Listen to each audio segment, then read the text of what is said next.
Hello, everybody. I'm here with Chapter 14 of Book 3 of the Royal Ranger series, Duel at Araluen.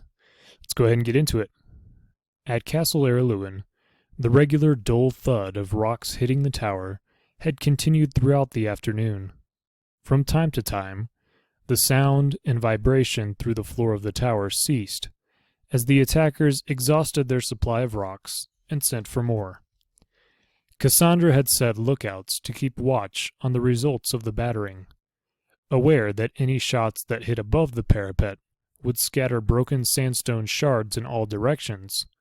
She cautioned her watchers to stay behind the curve of the wall for each shot, venturing out to inspect the results in the lull while the trebuchet was reloaded. Initially, she would check every 15 minutes or so herself, but as time passed and there was no apparent damage done to the hard granite walls, she relaxed and waited for her observers to report to her. The constant impact of boulders against the wall had woken Duncan, and he sent a servant to ask what was happening. When she told him, he smiled grimly. "He won't scratch these walls with sandstone rocks," he said. "He's wasting his time trying. But as long as he keeps it up, he's not trying something more effective. Just keep your heads down out there." She sat with Merlon at the big table on the 9th floor. The sergeant was nursing a mug of ale, a small mug, in view of their limited supply. "You've been on the other side of this sort of thing," she said. "Any thoughts on what he might try next?" Merlon pursed his lips thoughtfully, thinking back to his days in the artillery. "Well, if I were him, and I could see the rocks weren't doing any good, I might try fire bladders." "Fire bladders?" Cassandra asked. "What are they?" "You fill pigs' or cows' bladders with oil and pitch and put a burning wick in them. Then you throw them instead of rocks. The idea is they hit the wall and burst, letting the burning oil run everywhere. The pitch makes it stick to anything it touches, or anyone." "But the walls won't burn," Cassandra pointed out. Merlon nodded. "No, but if he lobs them so they hit above the balcony, the burning oil could run down the wall and through into the tower itself. The floor might burn." "But we could always extinguish it," Cassandra pointed out. "Remember, we have the water cisterns on the roof." "True, but some of our men could be burned, or some of our supplies or equipment. It wouldn't bring down the tower, of course, but it might make things very unpleasant for us. And then we'd have to flood the 9th and 8th floors, which would be a nuisance as well." Said Cassandra thoughtfully, picturing the possible scene of confusion and damage.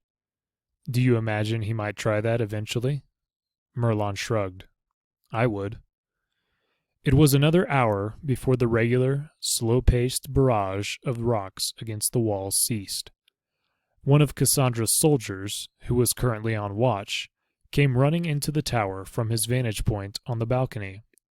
"My lady," he said urgently, "you'd better come see this." Cassandra had been dozing in an easy chair, her feet propped up on a low bench. She stood, stretched herself, and followed the trooper outside. The problem with being besieged, she thought, was that one's life fluctuated between long periods of boredom and short moments of sudden fear and uncertainty. The soldier went to the parapet and pointed to the courtyard below. Leaning over, Cassandra could see several men carrying what appeared to be glossy bags filled with something. Looking more closely, she recognized the bags as animal bladders. The bladders were stacked at the front of the platform, where the rocks had been stowed earlier, but they had been moved back slightly so that the archers on the balcony couldn't get a clear shot at them. Now, one man hefted one of the bladders and carried it to the sling, while the rest of the crew wound the trebuchet back. The loader heaved the full bag, which wobbled and surged in his hands, indicating that it was full of liquid, into the sling. Then another man stepped forward with a burning rope's end and held it down to the bag. A thin trail of smoke curled up where he lit the wick. At that moment, the trebuchet released with its usual crash of timber on timber. The sling whipped over on its rope, and the bladder soared up toward them. Cassandra ducked below the cover of the balustrade. It was a good shot. The trebuchet crew had had a lot of practice perfecting their aim. Cassandra started in fear as the bladder struck the tower half a meter above the door and burst. Almost instantly, there was a roar of flame as the oil and pitch ignited, and a flood of fire erupted over the balcony, some of it clinging to the walls, while the rest dripped down and spread tendrils of flame over the floor. Some of it made its way under the door, and she heard the cries of alarm from inside the tower as men rushed to extinguish them. She suppressed a sudden jolt of panic as she assessed this new danger, one she had never encountered before. She wasn't sure how to cope with it. Logic told her that the flames couldn't do any permanent harm to the structure of the stone tower, but the oil and pitch formed a sticky, burning coating on anything it touched. If such a projectile hit one of her men, or even burst close to him, she realized, he would face an agonizing death, or at least horrific injury. And if several of those dreadful missiles happened to hit the wooden door, and coated with their sticky, flaming contents, they could well burn it down, opening the way for more damage inside the tower rooms. She ran to the door and shoved it open. She was relieved to see that the fire inside had been extinguished, and she shouted for Merlon. The old soldier had been supervising the men who had put out the fire. He moved to her side, coughing with the smoke that swirled about the room. "Get buckets full of water and keep them on hand here," she ordered. She glanced up at the narrow, unglazed windows on either side of the door, and stuffed those windows with wet blankets. For a moment, she considered flooding the floor with water from the roof cisterns, but discarded the idea. It would take hours to soak the floors thoroughly, and that would deplete her precious water supply. Better to use buckets to drench any fire that started up. Merlon saluted and hurried away to obey her orders, shouting for others to follow and help him. From the courtyard, she heard the slam of the trebuchet as it released another projectile. She slammed the door shut and leaned against it. After a short pause, she heard the splat as the bladder hit the walls outside and burst. A yellow-red glow showed through the windows and under the door, and she could smell the vile stench of the burning oil and pitch. Panic rose in her once more, the fear like a hand squeezing her chest. She fought it down, waited for the light of the flames to subside, then opened the door again. There was a patch of viscous, burning fuel on the balcony flagstones, beneath the left-hand window. More flames dripped down from the wall above it. She beckoned to the first of the soldiers, who arrived, carrying 2 buckets of water. "Here," she shouted, pointing, and he dashed forward, set one bucket down, and hurled the contents of the other on the flames. She was relieved to see that the sudden flood of water smothered the burning fuel. The water hissed and bubbled and steamed, and smoke swirled around the balcony, but the fire was out. "Back inside," she ordered, then moved to the balustrade to watch for the next shot. Her instincts told her to seek safety inside the tower, but she knew she would have to observe the results of each shot, and call for help when and if it was needed. From the courtyard, there was a ragged cheer as the trebuchet crew heard the startled shouts of the men in the tower, and finally sensed some reward for their efforts. The windlass creaked as they set to with a will, winding the arm back for another shot, moving with renewed enthusiasm. Cassandra resumed her position at the parapet, watching as another bladder was loaded into the sling. Again, the trebuchet was released, and again, she retreated to shelter behind the tower. Splat! The first bladder burst against the balustrade wall, just under the balcony this time, and burning oil and pitch cascaded over onto the flagstones in the spot where she had been standing. There was more cheering from below. An idea was forming. As the crew began to cock the trebuchet once more, she hammered on the door and called into the interior of the tower. Thomas, Dermot, Simon, out here, please. The 3 archers appeared a few moments later. She beckoned them over to the wall and pointed downward. They followed her pointing finger nervously. They had seen the sudden shower of burning oil that had spread through the doorway. Watch while it throws, then run like mad for the back of the terrace, she said. The trebuchet gave off its distinctive slam as the arm crashed down and the sling whipped up and over. Cassandra waited until they could see the bladder hurtling toward them. Take cover, she shouted. She and the 3 men dashed around the tower to the shelter of the rear balcony. This shot was high and offline. The bladder struck the curve of the tower and failed to burst, deflecting off to one side, then falling into the courtyard below, where it set off a blaze of smoke and flame. She beckoned the 3 archers back to the parapet. There would be a longer delay between shots this time, as the trebuchet was realigned. She pointed down to the space behind the weapon.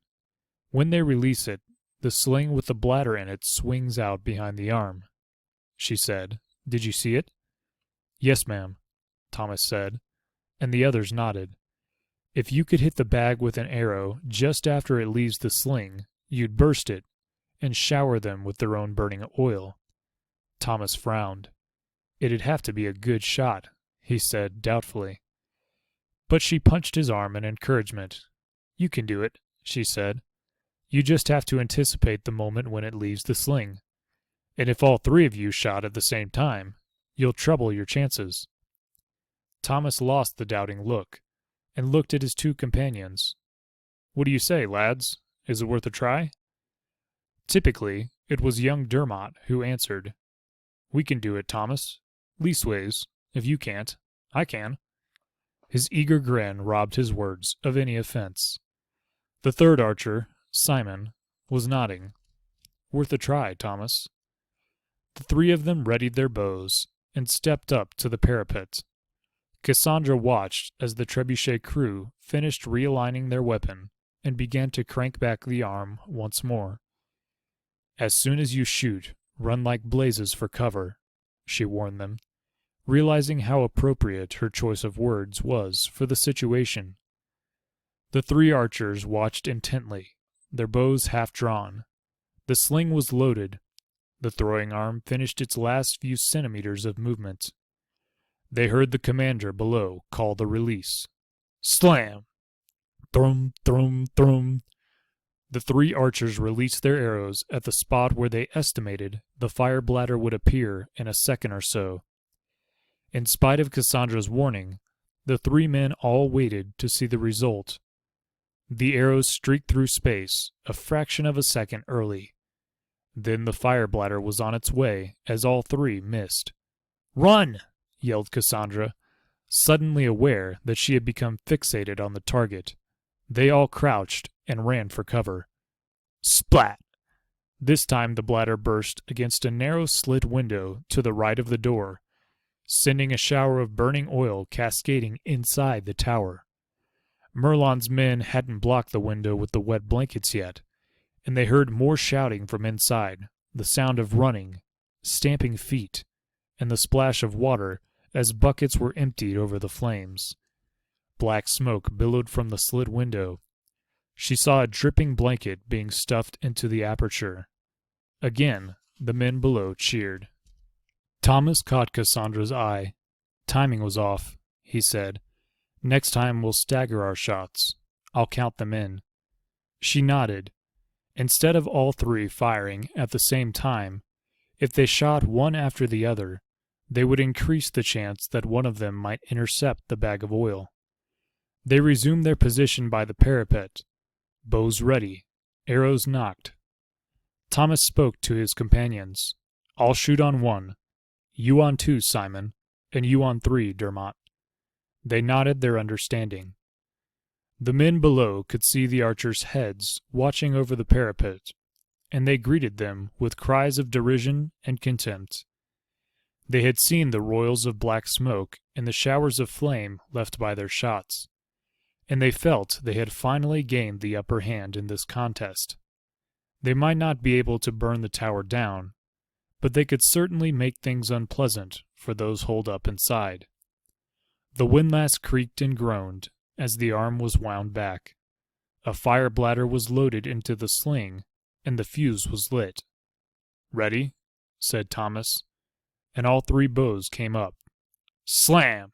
1, 2, 3!" Thomas shouted, and the three bows spat their arrows out into the space below them. Thomas's arrow missed. Simon's arrow, released on the count of 2, flew straight and true and intercepted the distended bag of oil. Instantly, as it burst, the bag seemed to disappear in midair, replaced by a shapeless, spreading mass of brown liquid. Dermot's arrow flashed through the spreading cloud. Then the burning wick ignited the volatile liquid and transformed it into a cloud of flame, dropping onto the trebuchet, spreading across the timbers and the rope, reaching under the mechanism with its burning tentacles of fire. Flames set in, and the fire took hold, fed by the oil and pitch, and racing across the dry wood of the trebuchet and its platform. Smoke and flame billowed up. Cassandra noticed 4 oil bladders still stacked at the front of the platform, and a tendril of flame creeping its way across the timber floorboards toward them. The crew, who had been making a half-hearted attempt to quell the flames, noticed the impending danger too. One of them cried a warning, and they all turned and ran headlong from the trebuchet, heading for the keep tower. The flames reached the stacked oil bladders. For a moment, nothing happened. Then, there was a fierce whoosh of flame, and all 4 bladders went up almost simultaneously. Huge, writhing coils of smoke billowed into the air as the flaming oil ran all over the framework of the trebuchet, setting it alight in a dozen places. There was no stopping it now, and the fire crackled and snapped as it ate into the timber. "Oh, well done," Cassandra said quietly. The 3 archers were at first surprised by what they had achieved. Then, they took to slapping one another on the shoulder as they watched the fire engulf the trebuchet. An hour later, Damon's siege machine was a smoking, blackened wreck. And that is going to bring us to the end of Chapter 14. I want to thank you all for listening, and I hope to see you next time in Chapter 15. God bless, and have a good one.